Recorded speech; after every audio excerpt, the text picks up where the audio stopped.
No suurimmat haasteet varmaankin oli datan kerääminen ylipäätänsä. Meillähän oli melkein kaikki osastot tässä jollain tavalla mukana. Tämä laskenta me aloitettiin oikeastaan vuonna 2022 Metropolian kanssa ja siitä tuli lopputulemana tämmöinen Excel, jota käytettiin sitten tässä Green Carbon yhteistyössä. No ainakin siis opittiin semmoinen, että mitä dataa kannattaa tallentaa esimerkiksi komponenteista ja mihin ne kannattaa tallentaa. Mahdollisesti jos tehdään vielä uusia laskelmia, niin tulee olemaan todella paljon helpompi jatkossa ja jo nyt huomaa, että esimerkiksi Science Based Targets Initiative laskennassa on ollut jo hyötyä näistä.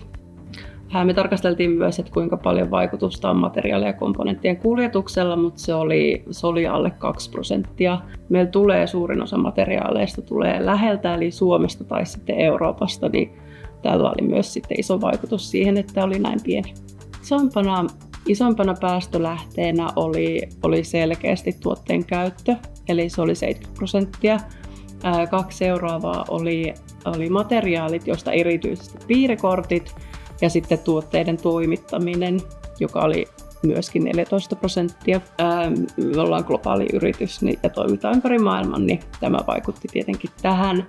No sitten asia, joka erityisesti pienensi meidän laitteen hiilijalanjälkeä, oli se, että me käytetään tuotannossa uusiutuvaa sähköä ja lämmitystä.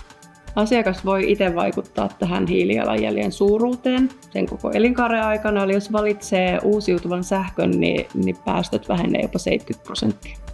Ja nettisivut löytyy lisätietoa, jos haluaa käydä katsomassa.